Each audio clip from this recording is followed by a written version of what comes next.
Welcome back, everyone, to R2Kast number 84. Well on our way to 100 now. I do have a couple of targets for 100. Yorkshire Shepherdess, Caleb Cooper, Jeremy Clarkson, but I think the last two might be out of commission now due to the problems with Amazon Prime the last couple of weeks.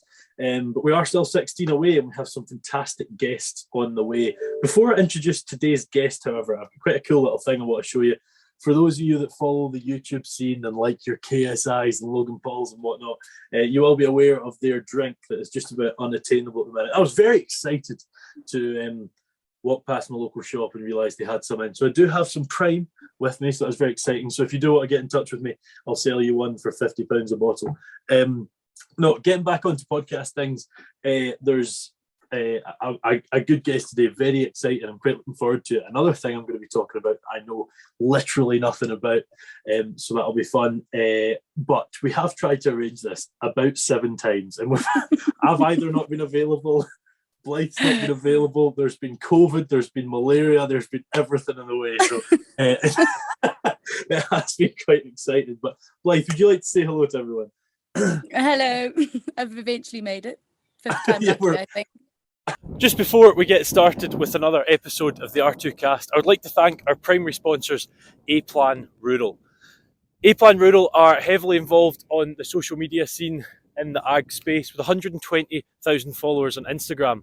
They use this following to host social media takeovers with farmers throughout the country to showcase their stories. They also post to their rural community blog with further stories about these people in the industry. On top of this, they like to support initiatives that are championing the British agricultural industry, such as myself. So thank you to A-Plan Rural for that.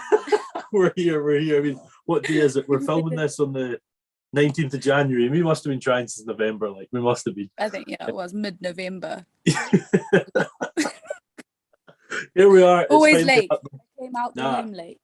Yeah, you've got to wait for things that are good. You've got to wait for things that are good. And I'm going to say, I didn't say this to you off camera, Blythe, it might be embarrassing. I think you have one of the coolest accents of people we've had on the podcast. It's a fantastic accent. Thanks. So, Blythe, you're based in Zimbabwe, which we'll get into, but could you tell us a bit about your background? You're in in food production in some capacity now. Was that always sort of your background? No, so I've actually hopped about a few things, but I grew up here. I was born here, and we actually were farmers in the southeast part of the country, and we farmed tea, coffee, and macadamias. And unfortunately, due to some political reasons and things that happened in Zimbabwe at the time, we lost our farm in 2005. I've always kind of known I wanted to be involved in agriculture to some degree, and kind of had this romantic idea that at some point maybe I'd come back and do my part, basically, to fix or help or, I don't know, make some sort of impact to what's going on here. So we moved in 2005 to Zambia for 3 years. My dad went farming again, poultry farming, quite a change. We lasted there for about 3 years, and then we moved to Scotland, and I was there for 11 years. And then I studied agriculture at SIUC, same as you.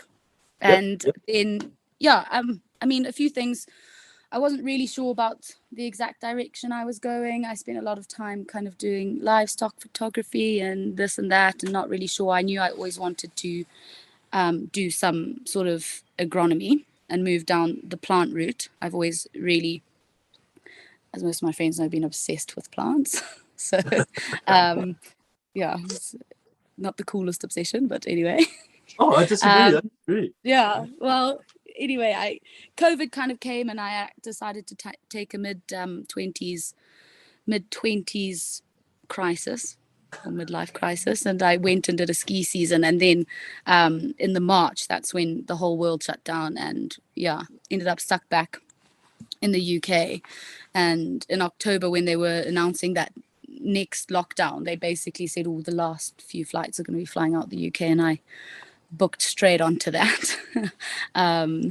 Because actually one of my best friends was getting married in the December, and I thought the only way I'm actually going to make it back to Zim is if I got on that flight. So came back, and as soon as I landed back in Zambia with my parents, that's where they are, I realized how many opportunities there were and how Zimbabwe was opening up again. And yeah, things were becoming a little bit more stable. And yeah, took a job at a biological fertilizer company and I've been here ever since. So it's about 2 years, a week ago, that I've been home. 2 years, right? Okay, yeah. I assume there's not much skiing in Zimbabwe. I'm actually trying to sit where there's most breeze. It's very hot at the moment. Yeah, so just out of interest, what sort of temperature is it at the minute, mid-January? Roughly. Mid-20s to mid-30s. It's kind of rainy season. So it peaks and troughs. So it'll get very hot at some points if there's been no rain, but then we generally will get a storm or a drizzle most days for a few hours and then it goes away. So keeps it cool, but it gets very, very, very humid. For reference, it's -4 at the minute. Oh my God, that's horrendous. Yeah. I've actually just come back from a work trip to one of the colder, higher areas in the country, and I took my winter pajamas. What temperature was that? Like 16 or something? Yeah, about 18. Well, here it's funny. I filmed with R2Kast 75. I filmed with Rachel Stratton, and she was in Norway. Who'd been at -28. So we have now seen a swing of 60 degrees. It's quite something. Oh my gosh. Yeah, I know, mental, isn't it? In fairness, I would take the -28 over the 30s and stuff. I hate when it's that warm in the summertime. Yeah, it does get quite unpleasant at times. Oh. Yeah. So here we don't need to get into the depth of what happened in Zimbabwe. We've all sort of heard of what happened. It's a pretty horrible experience for everyone involved, and obviously you were involved. You said your family moved to Zambia and started poultry farming. Was that a transition that a lot of people made, or was that just yourself? Yeah, quite a lot of Zimbabweans went up to Zambia. A lot of them, not really poultry farming as such. It was one of the companies that had reached out to my dad at the time. It was quite funny. It was like giant recruitment drive. As soon as they knew your farm was going in Zim, people were getting poached left, right, and center. So, yeah, no, a lot of people went to Zambia, but we made the change very, very quickly. You didn't really have a choice. So we left our farm in 24 hours. That's what we got. Yeah, so that's what we got, and you kind of got to keep going. You can't hang around and wait for the next opportunity that doesn't really exist. So no, we loved Zambia. No, it was good. Yeah. Different, but good. Your parents still in Zambia? Yeah, is that right? Yeah, so we were there together for 3 years, and then we all made the move to Scotland, but the cold and didn't really suit mum and dad so much after many moons in southern Africa. So they basically, after a couple of years, started coming back. Dad was working in Mozambique for a while, and mum would go between. And then eventually they made the move from Mozambique to back to Zambia, where they've been now for, I think probably the last 9-10 years. Right. Probably calculated that wrong. Yeah. Why Scotland? We are all very originally Scottish. My entire family. Yeah. So where did Zimbabwe come in then? What generation was it that moved there?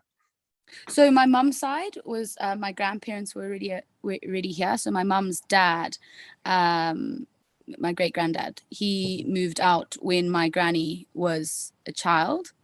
So he was in the Navy and he moved out here then. And then for my on my dad's side of things, both my grandparents, actually my granddad was from Steps, and they also had their family owned, I don't know if you know Loch Lomond very well. I don't, but I probably can get by if you say something. There's an island by Balmahar called Infad. Mm-hmm. Heard of it.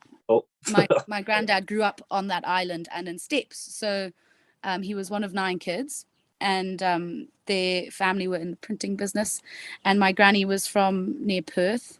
They met and got married and then decided that they were going to come to Africa.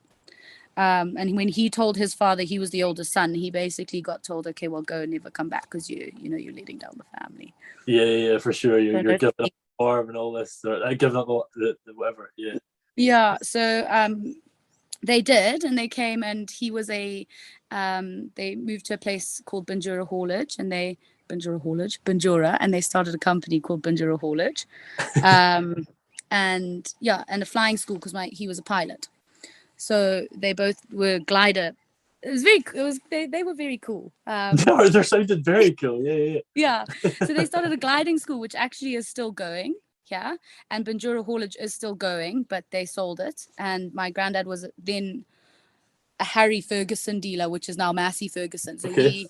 he brought like some of the first combines and things like that to Zim, and started a company called Land Prep, and basically opened up a lot of farming units in certain areas in Zim. And then at that point, he found our farm and he bought it. Okay. And that's when my dad and my auntie grew up, and then my brother and myself. And my mum's side of the family were from another part of the country, quite close by, which my aunt still owns that farm, so that's still in the family, which is quite nice. Well, I mean, like, your grandfather sounds like one of those really cool folks that's just done everything, doesn't he? No, he was, and everyone knows him, and it's very cool. So he did some amazing things. So, we miss him. Yeah, no, for sure. Yeah, for obvious reasons, but also some great stories in there as well. So you're in Scotland, and you decided studying was for you. Now, for those of you listening, Blythe and I were at uni together at the same time. I can't remember. Were you the year above me or the year below me? We were a year apart. Well, I don't know. I was like the granny, because I went back late to uni, so I was like an adult learner. Mature student. That was it. Not an adult, a mature student. I was in Ewan Cochrane's year, Ben Shorman. Yeah, so you're the year down, one below me. Yeah. And we've spoke for a few months now, and I remember you, but for some reason we never really sort of crossed paths, which is quite strange. No. It's quite a small uni, you know. I wasn't very social at that point in my life, so that's probably why I was a hermit. Maybe I was too much the opposite. What made you choose agriculture? And obviously sort of been in your past, but maybe you were a bit young to really sort of been involved. So what made you choose that? I've just always loved the industry, and it's one of those, I think it's ever changing, and there's so many different facets that you can always fit in. And there's a whole nother side that I like. I'm quite a creative person. I get very bored. I've almost got a bit of like ADHD, and so I love it because I just feel like I'm never not learning. I'm never not moving. And it's a solid degree. I think it's buildable as well. I think you have to kind of choose a direction if you're going to stick with it, which is the brutal reality as well, because I think it can be a little bit vague. So yeah, I mean, that was the main reason. I've always loved it, and I think it's the idea that you just want to continue, knowing more on what actually it is you love about it. But I grew up on a farm, and I think you always think, well, it's what I know. But yeah, since I was young, I've always wanted to study agriculture.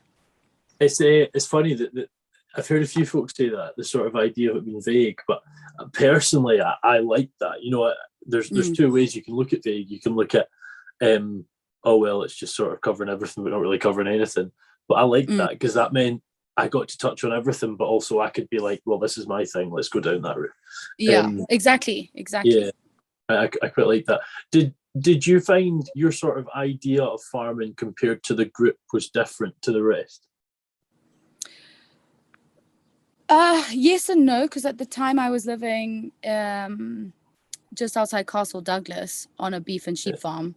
So it was to the core very different, and I knew I just really like crops and everything, and like, at some point you're like, wheat and barley are a bit boring. You want to grow something what I was used to and what I remember, but at the same time, like, it was amazing to me. I completely fell in love with that industry. I loved it. I loved the markets. I loved every aspect of it, the community. I started taking pictures of cows just for kind of advertising on the farm. And then from there, I started doing it for other people. And you meet so many people. And actually moving to Scotland was very difficult culturally.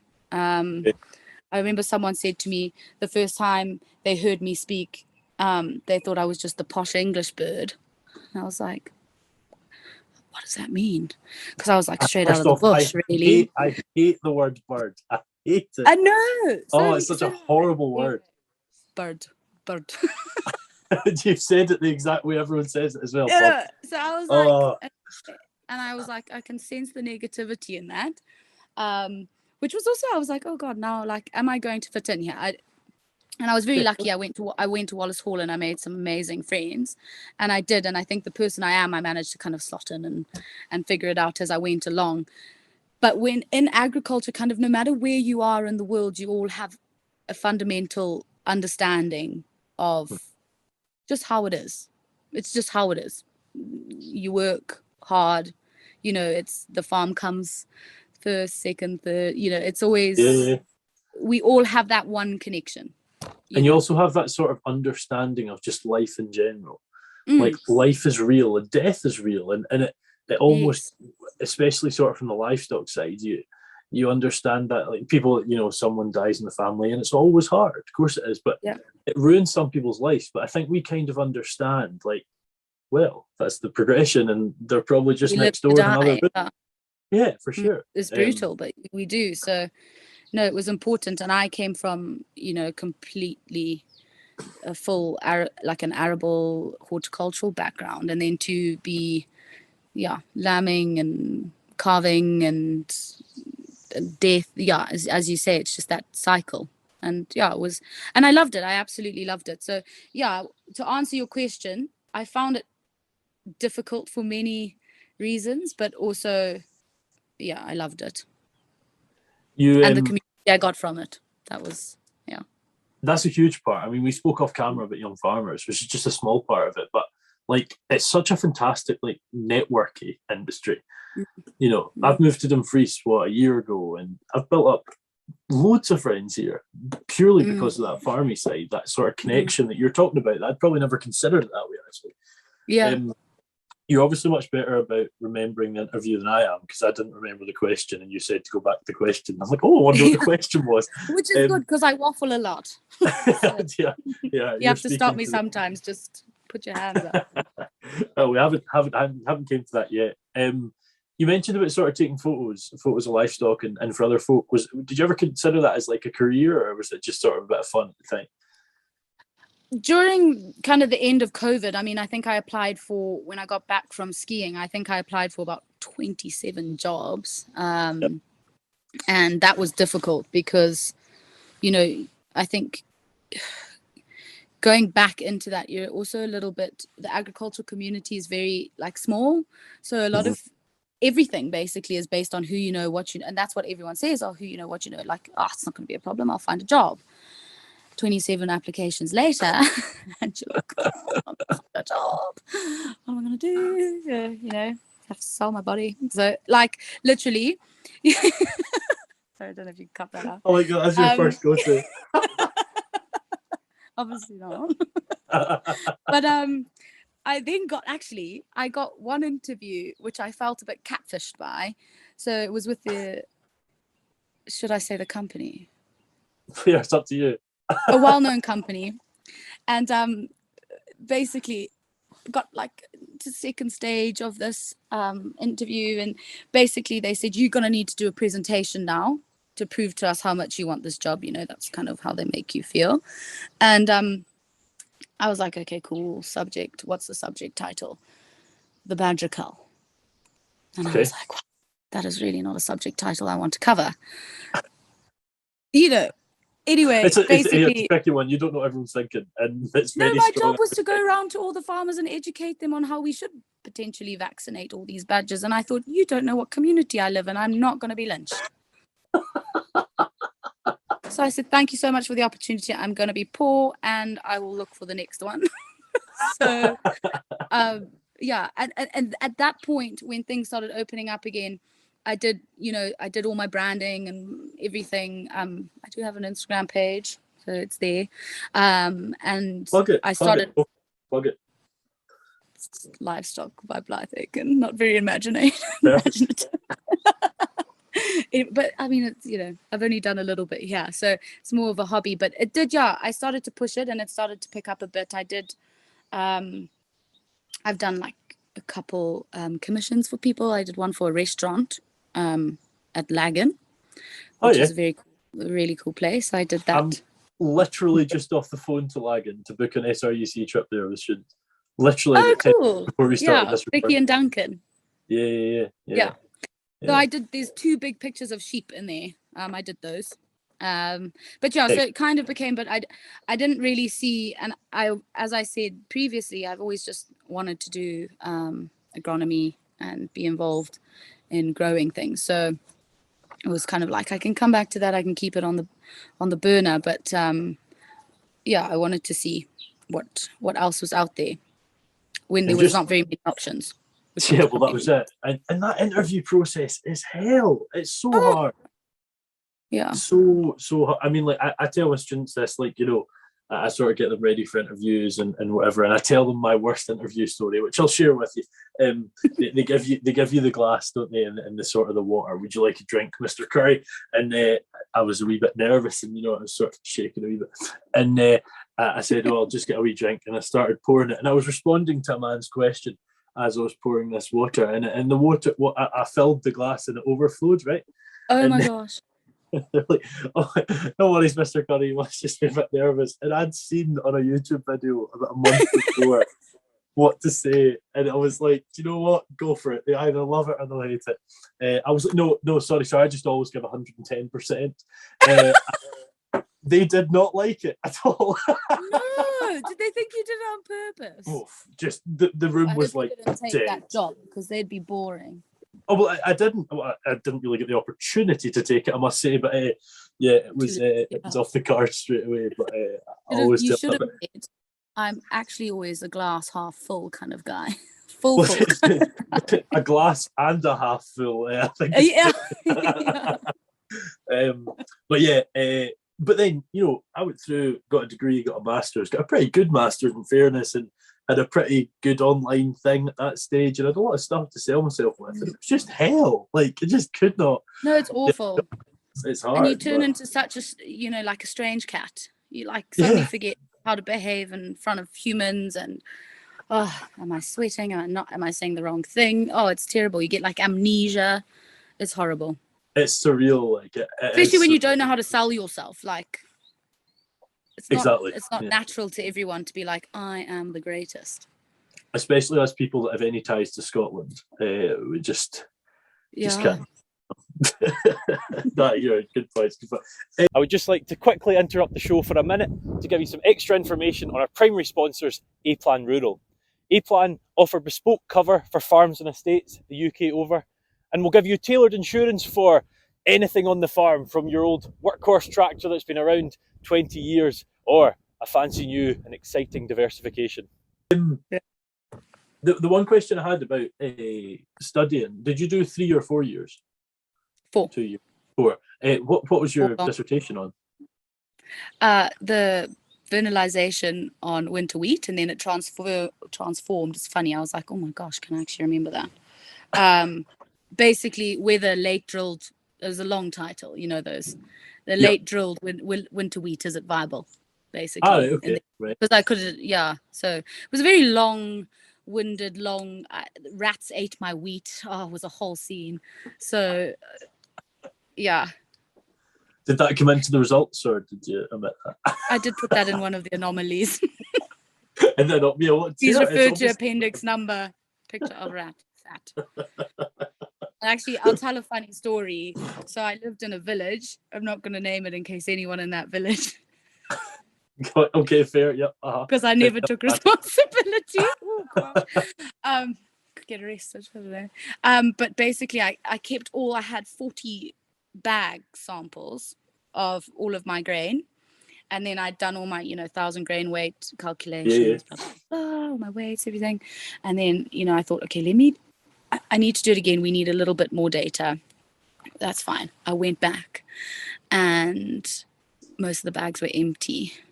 And I was like, oh no. Then I saw the rat poo and the mouse poo. And then we had this is where it gets hilarious, is we have a community Facebook page. Okay. Which people, it's a very active Facebook page. I'm sure some of my friends who now live in that village will be listening to this. But this is going to get out, isn't it? In caps, rats spotted at number 65. And like the size of these things. So I was like, oh, shame. I don't know why that came out. Literally. Then I found out that obviously all my bags, and I was basically a breeding ground for these massive rats because I was number 67. Oh, right. Okay. Yep. Got you. I was like, what are we going to do to sort this out? I was like, I don't know. I really want to Google rats spotted at number 65 and see. It's on Facebook. It's a closed group, but I'm still on it. Yep, definitely comes up.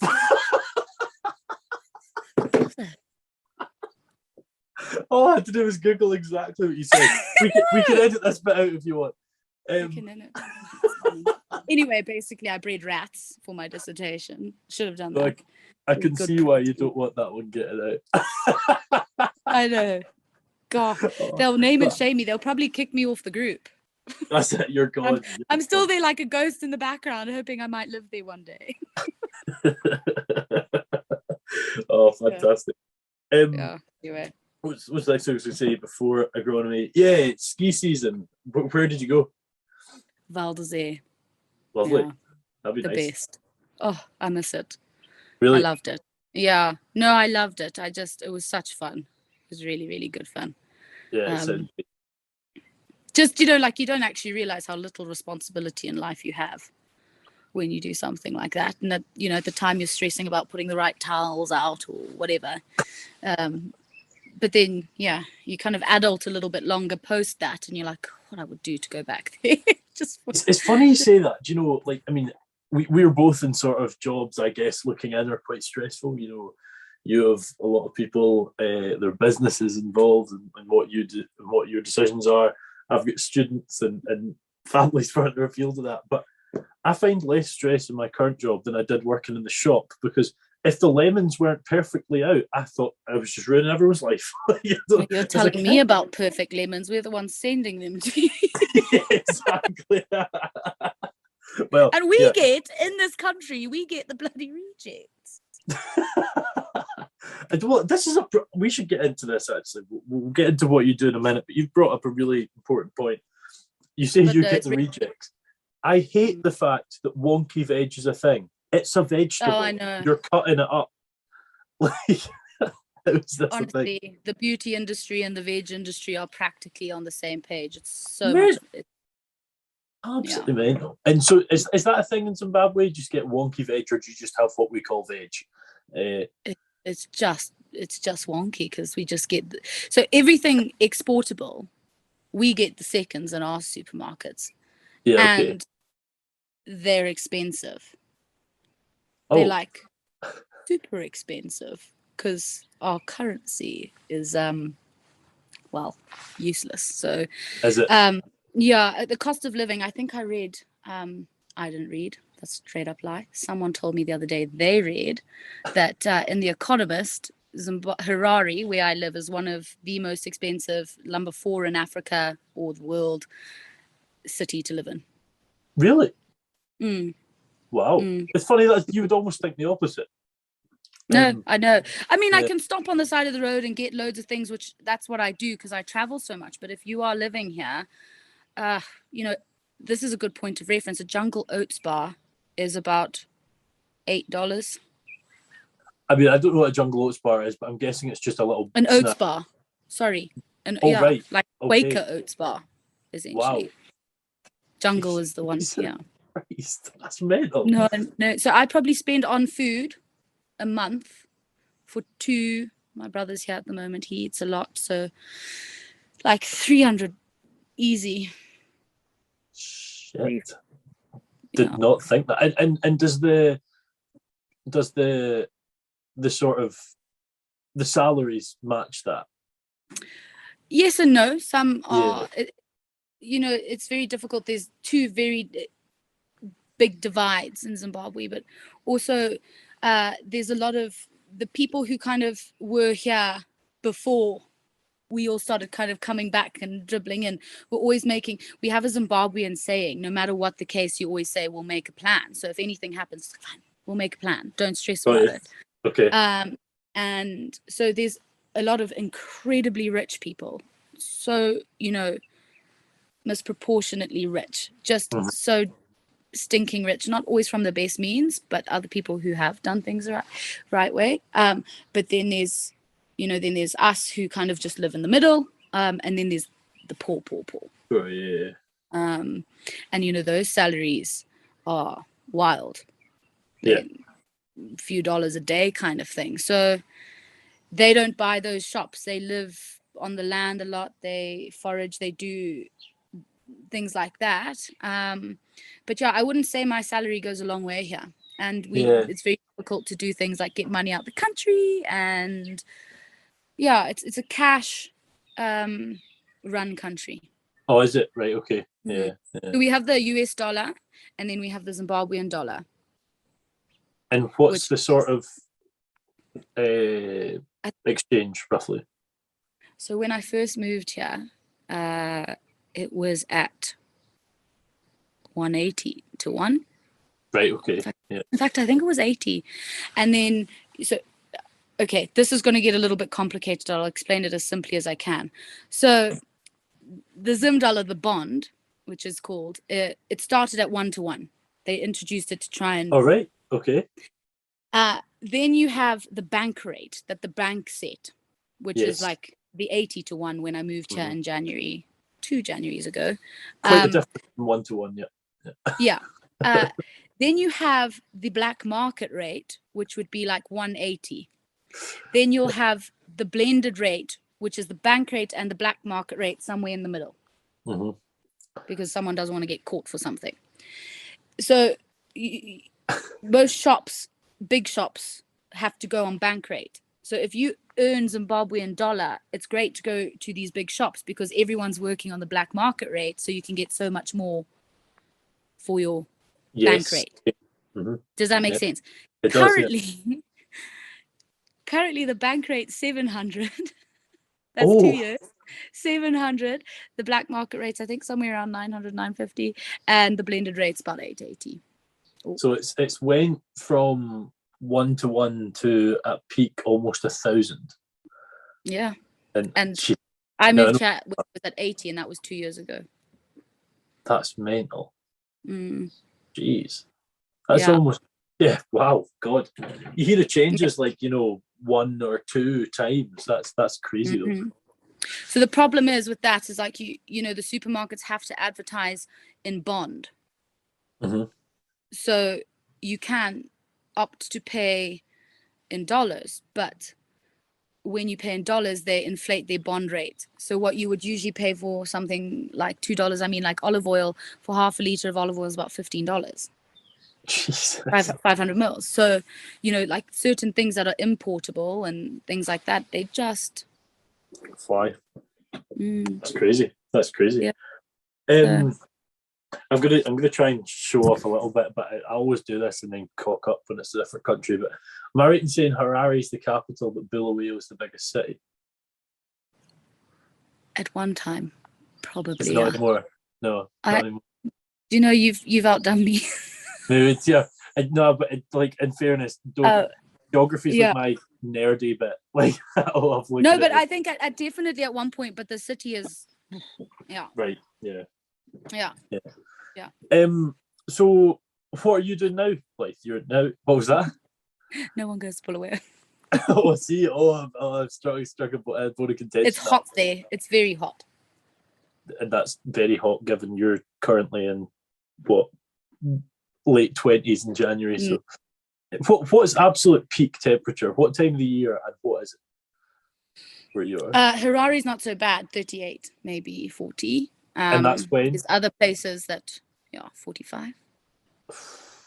Nah, couldn't do it. So I have in my car, when I go on farm, we call it a budzer, but it's like a mini hoe. Okay. Yeah. And it's like a little pick. So I'm always, digging. And I went last year, this one place called Middle Sabi, which is actually one of the places my granddad helped develop. Okay. And I took my budzer out of the car, flung it, and I had a blister. Right. That's how hot it was. Yeah. I hate that place. That's mental. Yeah. Well, see, I'm always worried that my beard will combust or something. That'd be a nightmare. No, be itchy. Probably, yeah. But everyone says, "Oh, is it not itchy?" It's not. I have never had an itchy beard ever. Yeah. So it's just not the case. Anyway, we're talking about things I did not expect to talk about here. Sorry.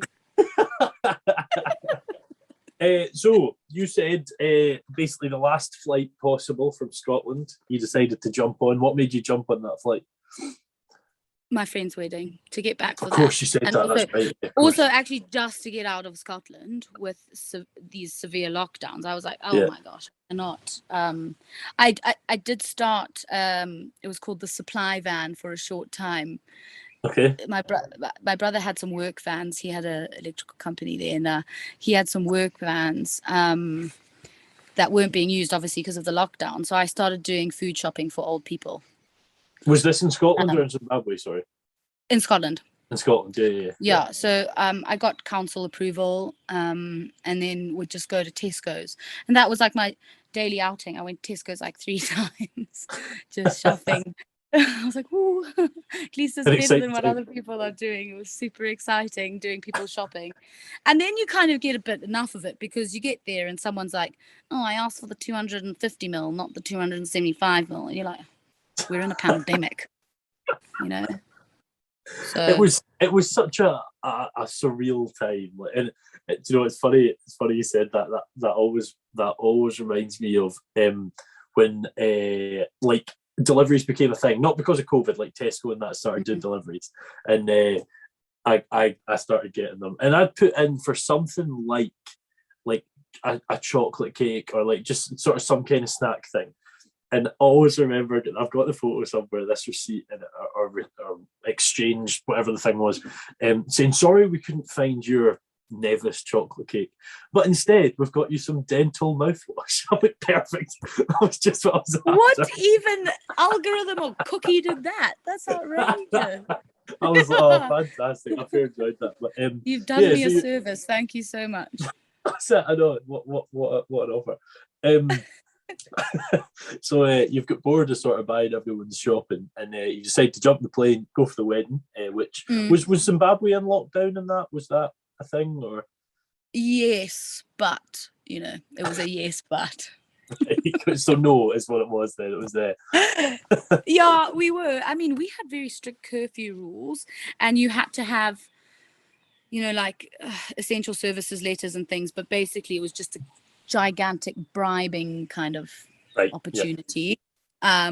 But I mean, they did take it seriously for quite a while, and obviously we did take it on a level seriously with some of the older generation and people who were more vulnerable. But there was a very much adopted attitude of, if you're comfortable going out, go out. If you're not comfortable going out, stay in. That's your which is obviously it was much nicer. We had very strict curfews, 6 till 6. Then it was like 6 till 7, 6 till 8, and then eventually it does. Yeah, I mean, there were a few times where I broke curfew. And, I know. Ooh, bad. So but I actually got chased by the police once. Oh, did you? Oh, shit! Wow. Yeah. Okay. Well, it was a bit of an adrenaline. I ruined someone's lawn evading them. So shouldn't admit that because you live in a very well-run country. you've admitted to a lot of things on this podcast. I know, gosh. Oh my god. I end up in Ruby. That idea of go out if you want to go out, don't go out if you don't, is how it should have been from the start. Like it was the way it was here was, I mean, there's a TikTok sort of trend going along now, 2 weeks off, and how people have changed in the next 2.5 years, 3 years now.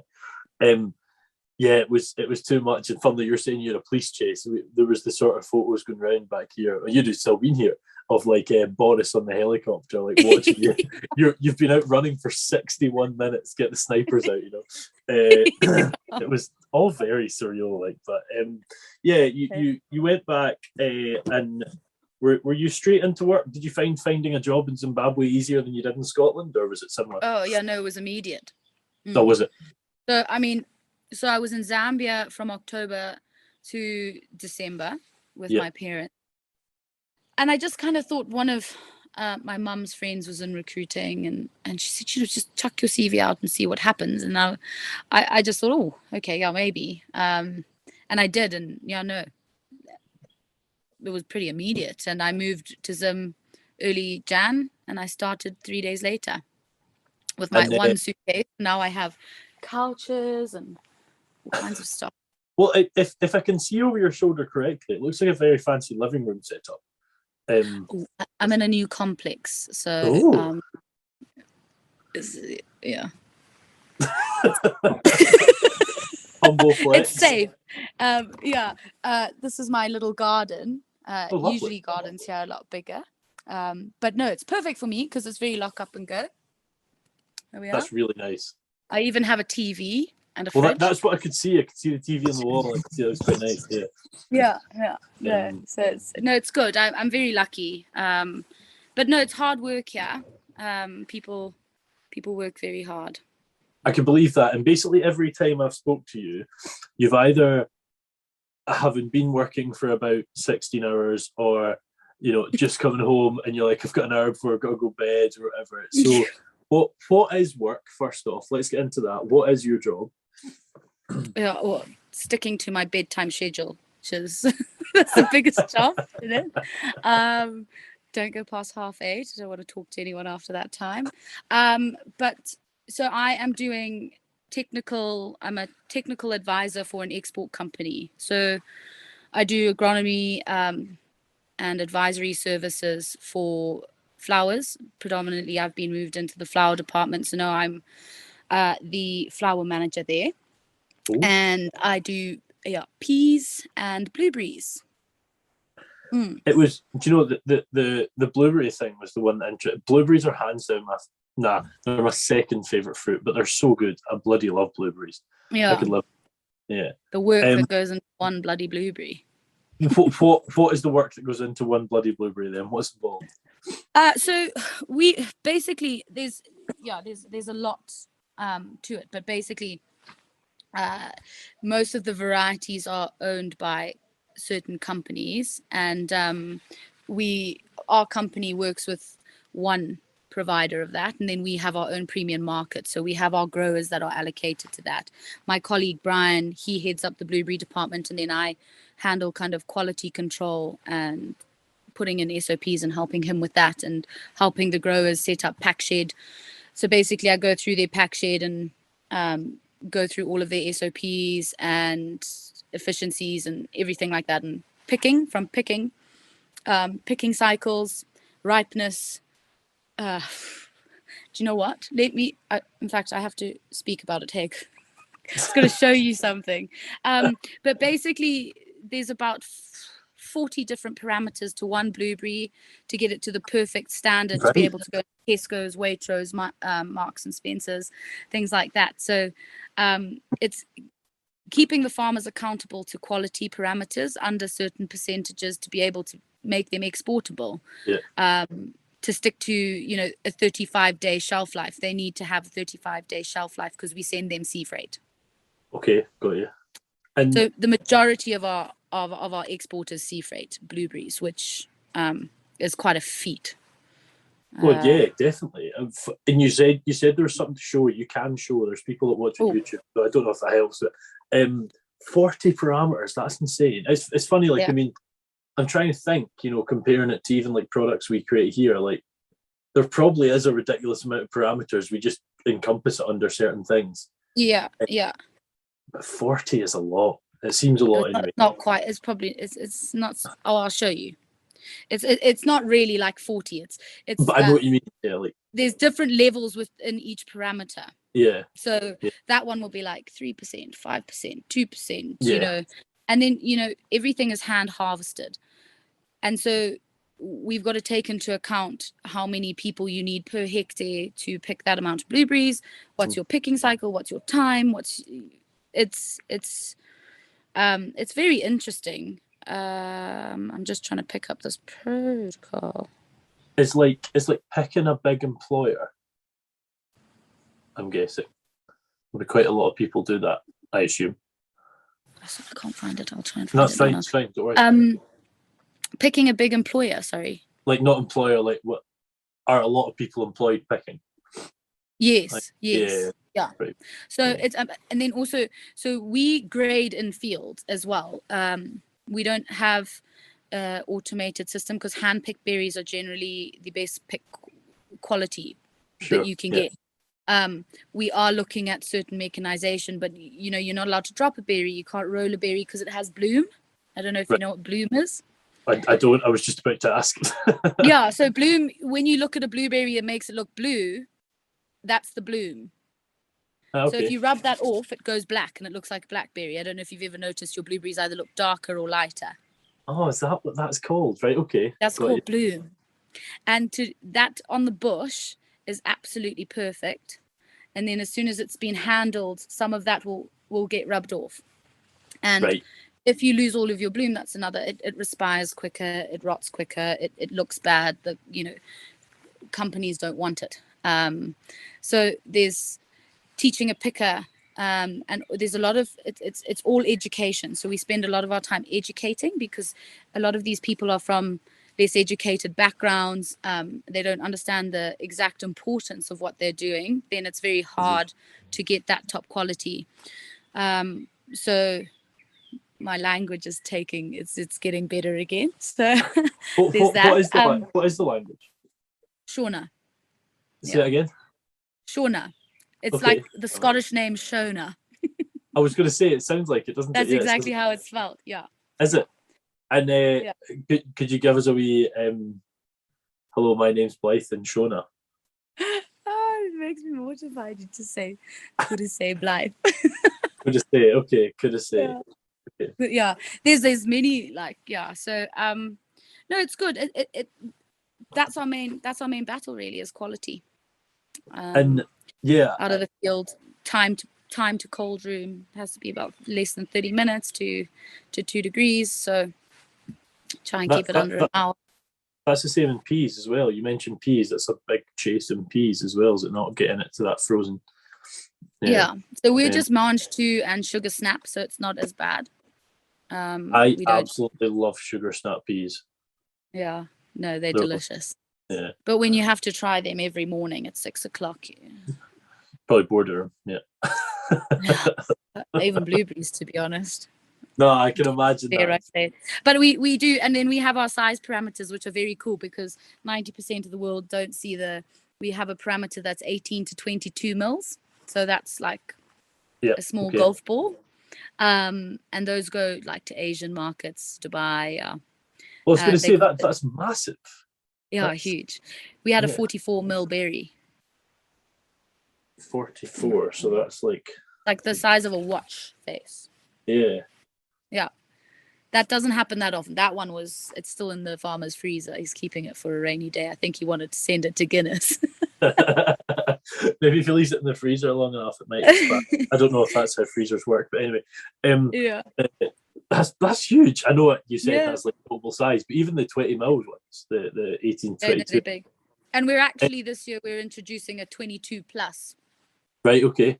Yeah. And that will be a specific variety that will hit that, or? Yeah, so most companies that breed their own varieties will breed for certain characteristics.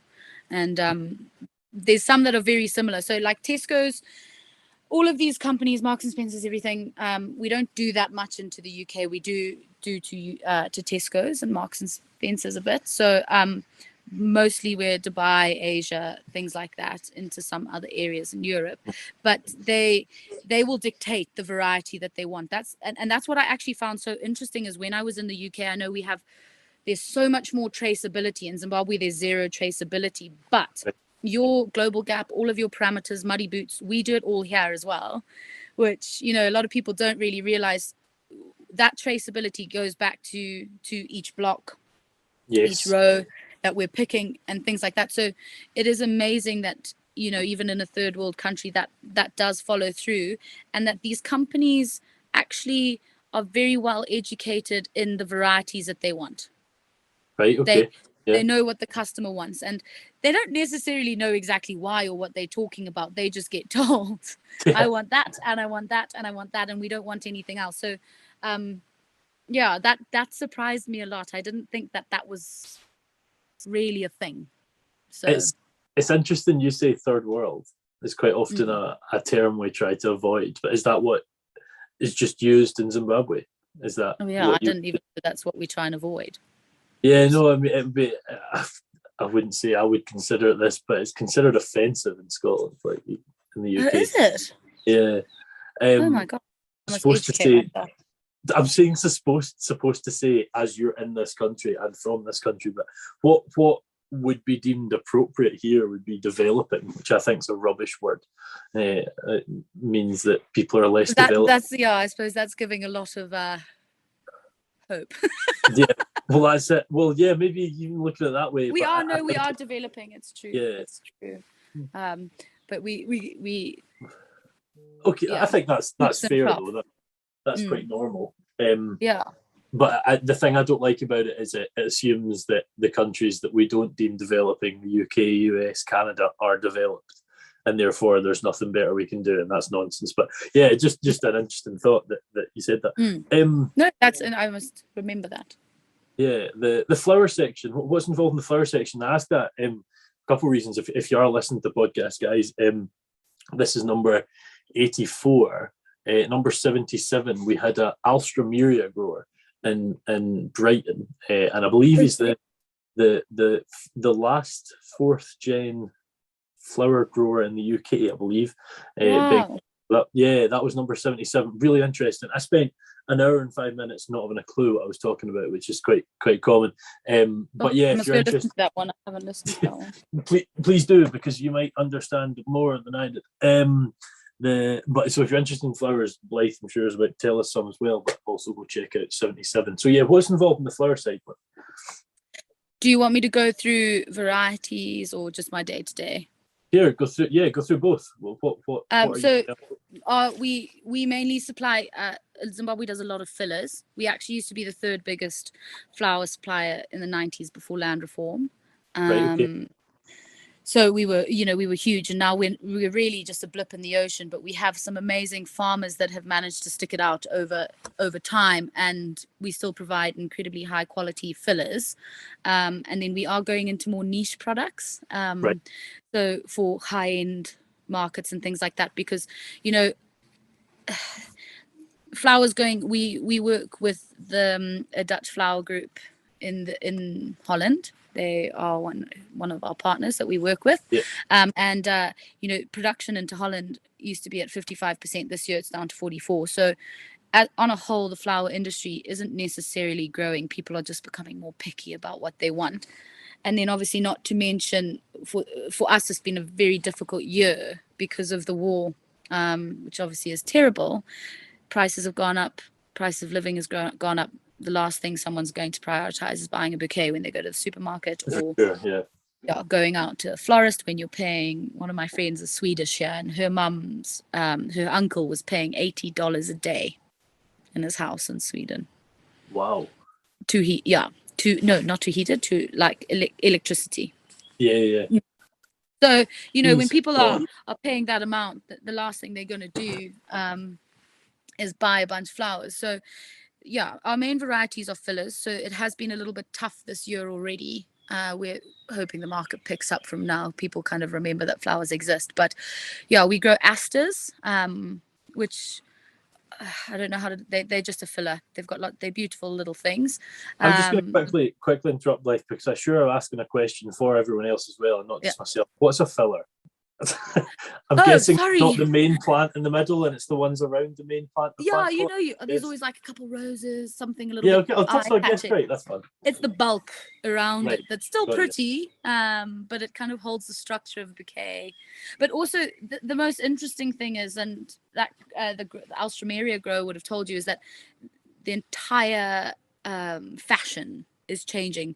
No one wants perfect bouquets anymore. They want big lopsided orange and weird colors, and they don't want things to be perfect as such. So that's also taken a bit of a bashing, because a filler is a filler. It's I mean, I've got 1,000 pictures on my phone of flowers. So we do a lot of thistles.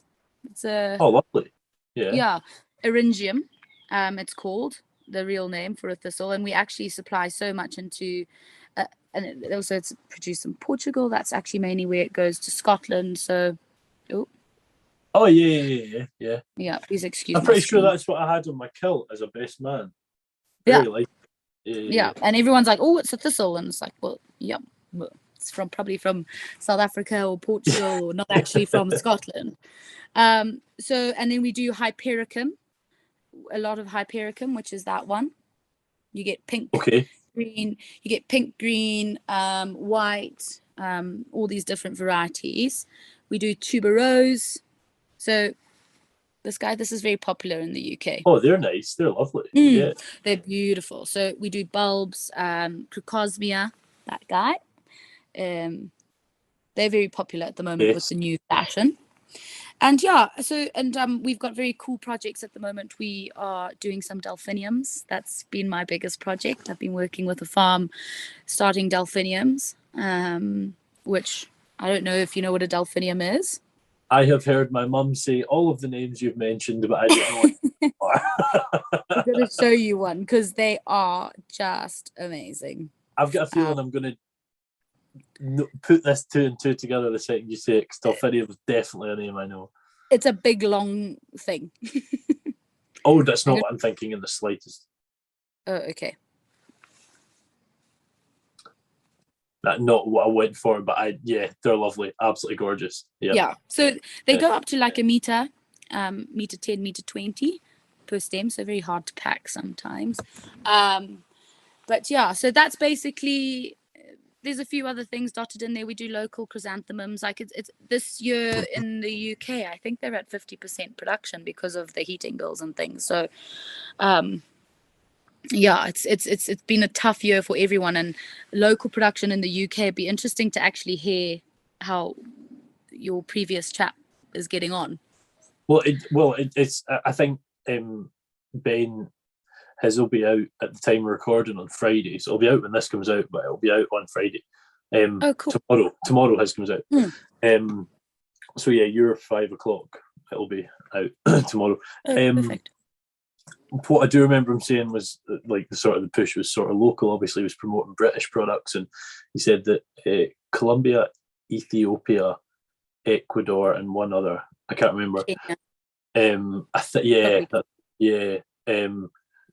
Which is funny actually, because that's 2 countries touching each other in Africa and 2 countries touching each other in South America. But anyway, they were sort of taking basically most of the trade away from Britain, and the fact that he cared about sort of quality of his staff's life as well, the human welfare side, and that obviously came with increased salaries, increased costs for the cottages they were in and such like. And he was like, it's just becoming almost unattainable. And his thing was, no one's really backing it. Like the NFU covers flowers, but they don't really do anything. They don't really care for it, and it's very sad.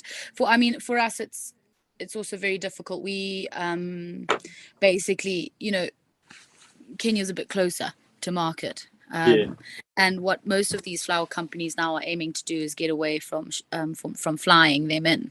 And so you get a lot of flowers going sea freight. So their shelf life has to be longer, and they're starting to grow more hardy varieties, and they're doing things in Kenya and Ethiopia and things that we can't compete with. And UK and on price and labor and everything else can't compete with. So it's very difficult. It's everything. And I mean, we sit to global gap standards, which are also set in the UK as well. So yeah, it's hard. It's interesting you say that, because one of the things he said was about that exact thing, that's going sea freight, and he was really good because he filmed it in the greenhouse. You'll probably quite enjoy it. He's showing like what stage the flower was at, because they sell 365 days a year. But he'll sell flowers with, I believe, a 4-day shelf life. So he'll sell them as they're opening. Whereas the ones that are coming from Kenya are being sold almost with no bud showing, and then just before they open. Yeah, so that's quite interesting, sort of hearing. It's the same for us. So, like, I'm gonna quickly turn some lights on, and I'll show you. I've got a delphinium that I'm doing a vase life test in my house. Oh, that's So, do you notice how my lights turn on? I have solar. So, these as well. These are called pin cushions. So we do these. They're a Protea family. Yeah, they're very They're cool. so like pin cushions. That's class. This is brilliant. It's like, hi, I'm Blythe Aitken. Welcome to my crib. So my house is very messy. I'm not a fan. So this is my one beautiful delphinium. I don't know if I can get you closer. Look. Yeah. So we this is a by mistake color. So we're trying to see how it opens. We've never seen this variety before. So and if the market would like the color. It's really just dependent on what the market wants. Yeah, well, it's a nice mistake because it's a gorgeous color, isn't it? That sort of lilac. Yeah. No, it's beautiful. So I think we have about 2 plants. But yeah, the sad thing is exactly what he's saying is, when you are growing these things, you're not getting to enjoy them. They're closed, and they have a very specific cut stage. So we label cut stage from 1 to 3, and we aim from either cut stage 2 to 2.5. Once you go to 2.5, it's too open, and by the time it gets there, the market will reject it because it's going to last less than 10 days in a bouquet. Yeah. Well, it's I'm probably going to end up messaging Ben because he's going to be interested in hearing this side from his side. But I guess Blythe, you've sort of went over what's involved flower-wise, how it works. What's a day in your life like? I hope you've kicked your feet up and got comfy and enjoying another fantastic episode of the R2Kast with another really interesting guest. I would just like to quickly take another second to plug the sponsors of the show today, the Scottish Farmer, and I would strongly advise you to go out and pick one up this week and see even more of the fantastic people that are in our industry. So at this time of year, we're kind of peak flower season. We're coming up to Valentine's. So basically my week, I wake up at 5, I leave by about 5:30, 6. I'm not a hang arounder.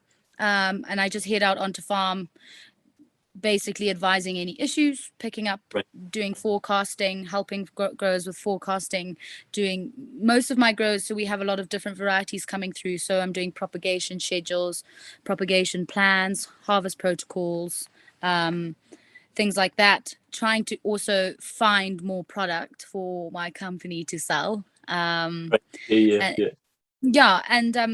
So we've got a lot of growers doing a lot of trials and putting in new products. So I manage those as well.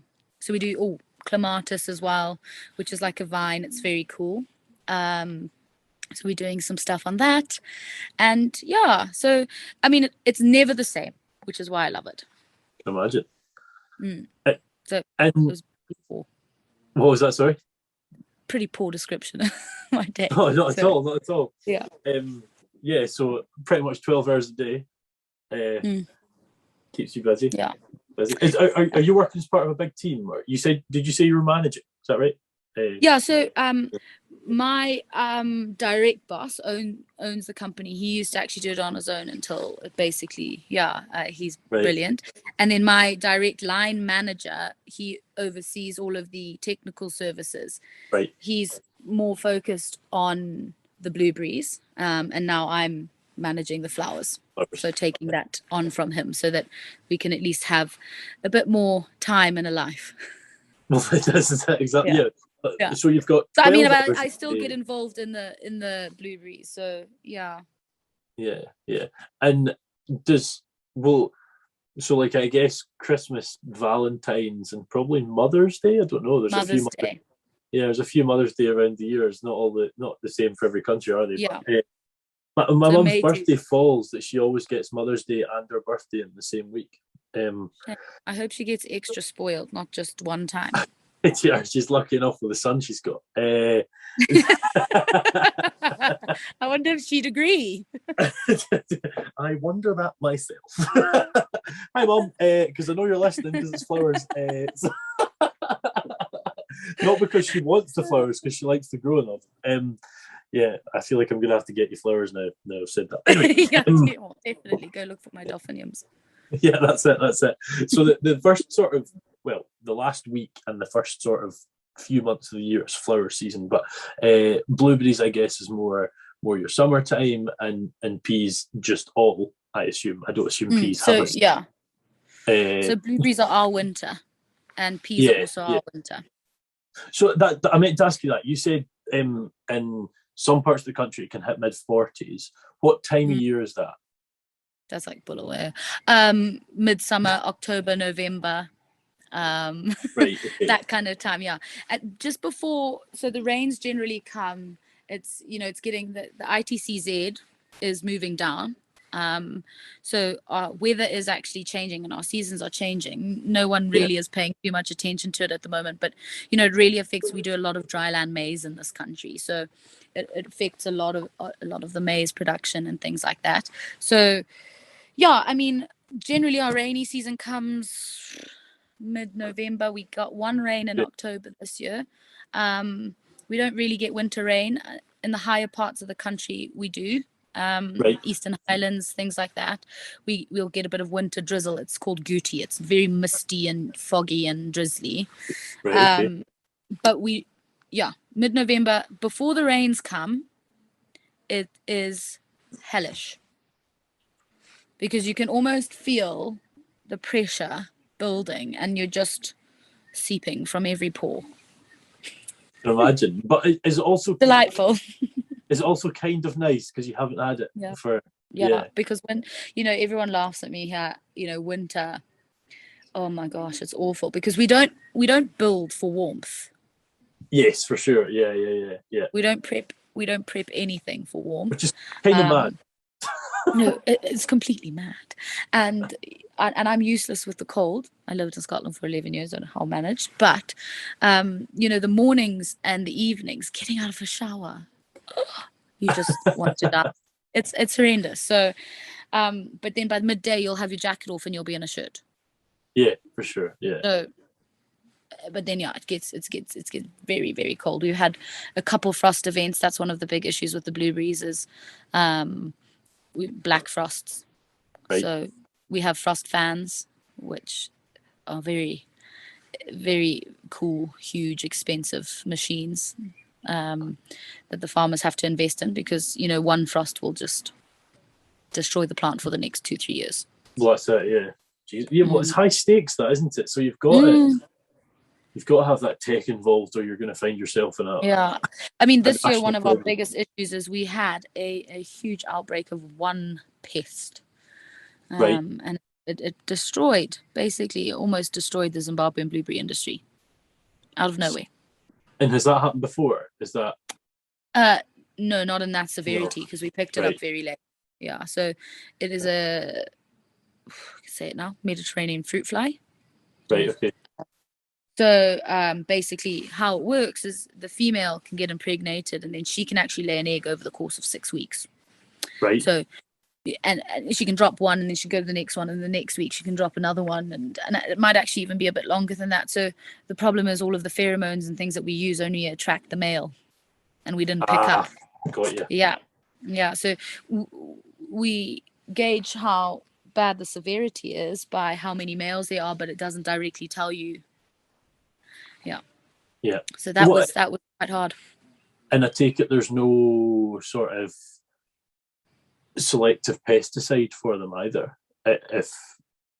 Not able to throw in. There are, but our PPUs and things like that, we're not allowed to use a lot for. Yeah, I assume that would be. Yeah, and also a lot of them don't really work. And 90% of the problem is we can't get to the source, because a lot of the farms are surrounded by like high population, high density areas of people, living in their small houses and they'll have like 5 tomato plants, and things like that. And then they don't spray those, they don't treat those. and that's where they come from. They go breed there, and then they come across. Yeah, well, when there's humans involved directly, it's always going to make more. So we use predominantly biologicals, right? To control things like that. So yeah, that was actually my favorite thing onto the biological thing, was that we're so advanced in Zimbabwe, and I couldn't believe it, because I was like, I've never learned any of this stuff in the UK. So what biological control are you using? We use different bacterias and viruses to control pests. We work a lot with Doo-Doo Tech. I don't know if you use that in the UK. I mean, maybe. I'm not in this though. I think it's a Swiss-run company, but they do. I think they use it in the UK quite a lot in horticulture. But yeah, bacteria, beneficial fungi, viruses, humics, fulvics, all kinds of things, soil amelioration products. Yeah, people are very driven to be regenerative here. For a cost purpose as well. For what? Sorry. For cost purposes as well. Oh, right. Okay. Yeah. And I think, I don't know if you've heard of him, Blythe, but last week I had Charles Dowding on, who is the father of no dig farming, or no dig. Yeah. Charles, and he said that I was like, what from a regenerative perspective, is it worthwhile financially? Because there's always this challenge that folk think, well, I don't know if I'm going to be able to make as much money. And he was like, nah, there's definitely a way, if you do it in an efficient manner, that you're going to make more money. And it's interesting to hear a place like Zimbabwe doing that.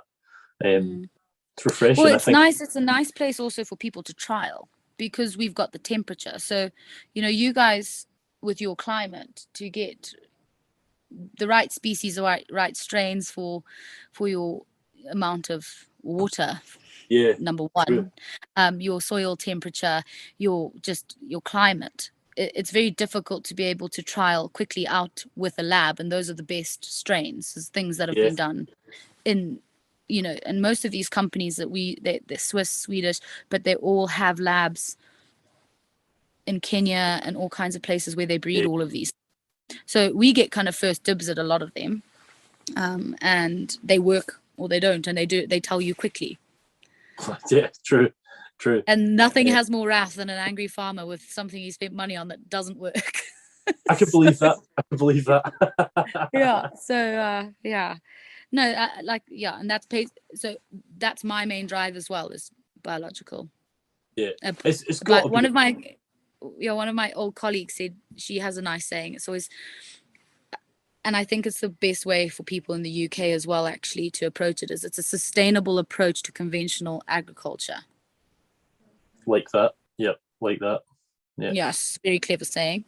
So Helen, I stole that. But but she's so right. And then, once you take that first step, then you can go more. But I think people try and run at things too quickly. And it's funny. The amount of things you've tied into previous interviews I've conducted today, Blythe. I mean, just mentioned Charles Dowding. If you're listening and are interested in that comment from Helen, shout out Helen. Last week, Charles spoke about what he believes is conventional farming, and he doesn't believe conventional farming is what we can call conventional farming. So go check that out to hear that side as well. Listen, Blythe, we've tried many a time to arrange this interview. We have came across many a barrier to stop it happening at the time, but it's always going to come through. We've both been ill through both of it, and thankfully we're both here to tell the story. But no, I appreciate you coming on. It's been a great chat. I've learned a lot about lot of things I knew nothing about. Hopefully you've enjoyed yourself as well. No, it's been great. Good. I bet you didn't know you were doing a house tour when you kicked off. Yeah, I was about to show you my room. That's a tip. But there's two questions I ask every single person before we finish. And the first one is, where do you see yourself in 5 years? And the second is, if you had tips for folk coming into farming, what would they be? Where would I see myself in 5 years? Someone asked me that 5 years ago, and I didn't know the answer there. Yeah, that's my answer, because I genuinely have no idea. Yeah. I go with the wind. I just have always had itchy feet. Hopefully still in agriculture. The only thing I do know is I would like to be consulting on my own. Okay. Yeah. And yeah, owning my own time, choosing where I go a bit better, and not kind of being held to one job role. I would say that's all I know, but I don't know a geographical location or anything like that, so I don't know. But one tip I would give people coming into agriculture is just stick with it, because it's ever changing, and there's absolutely nothing you think you know that you can't learn more about. Oh, I like that one. That's a good one. That's one of the best ones. Copyright. Yeah.